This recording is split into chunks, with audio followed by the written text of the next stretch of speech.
അപ്പോൾ ഇതെന്താ കവറൊക്കെ ആയിട്ടെന്നല്ലേ, സ്നാക്സാണ് കേട്ടോ. പിന്നെ ഞങ്ങൾ 1-2 മാസം കൂടുമ്പോൾ എല്ലാവരും ഒരുമിച്ചിരുന്ന് ചായ കുടിക്കും കേട്ടോ. അപ്പോൾ ഓരോരുത്തരും ഓരോരോ തരം പലഹാരം മേടിക്കും.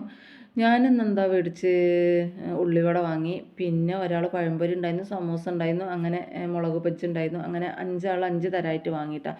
ഞങ്ങളെന്ന് പറഞ്ഞാൽ ഞങ്ങളെ തൊട്ട അയൽവാസികൾ, ഞങ്ങളൊരു 5 വീട്ടുകാർ കേട്ടോ. അപ്പോൾ വീടൊക്കെ നല്ല നീറ്റായിട്ടില്ലേ. ഓള് നല്ല എന്താ പറയുക, അടുക്കി പറക്കി വെക്കണ ആളാണ് കേട്ടോ. പിന്നെ പെട്ടെന്ന് പണി കഴിച്ചണം, അതേപോലെ അപ്പപ്പുള്ള സംഭവങ്ങൾ അപ്പപ്പോൾ ചെയ്യണം, അങ്ങനത്തെ ഒരാളാണ്. ഞങ്ങൾ 5 ആളുള്ള ഒരാളാണിത് കേട്ടോ. ഞാനൊക്കെ എങ്ങനെയാണെന്ന് വെച്ചാൽ ഇവിടെ കാക്കിയും മോനും പണിക്ക് പോയതിന് ശേഷം കുറച്ച് നേരം മൊബൈലിലൊക്കെ തോണ്ടിയിരിക്കും, പിന്നെയാണ് അടുത്ത പണി സ്റ്റാർട്ട് ചെയ്യൽ. ഇവളങ്ങനെയല്ല, അവൾക്ക് രാവിലെ തന്നെ എല്ലാം നല്ല നീറ്റായിട്ട് അടുക്കി പറക്കി വെക്കണം.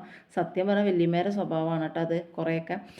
അപ്പോൾ അങ്ങനെ എന്താ പറയുക, ഇടയ്ക്കൊന്നും ഇങ്ങനെയൊക്കെ ആകുമ്പോൾ നമ്മളെ മനസ്സിന് സന്തോഷമല്ലേ, നമുക്ക് പിന്നെ വേറെ എന്താ, ഇതൊക്കെ തന്നെയല്ലേ. പിന്നെ ചെറിയ സന്തോഷമല്ല, ഞാൻ പറഞ്ഞില്ലേ, വലിയ സന്തോഷമാണ് ഈ ഇങ്ങനത്തെ ദിവസങ്ങളിലൊക്കെ. കുറേ എന്തൊക്കെയോ പറയും, എന്തൊക്കെയോ ചിരിക്കുമെന്ന് ഞങ്ങൾക്ക് തന്നെ അറിയില്ല. അപ്പോൾ ഇതൊക്കെ തിന്നിട്ട് ഇന്നത്തെ വിശേഷങ്ങൾ ഇതാണ്.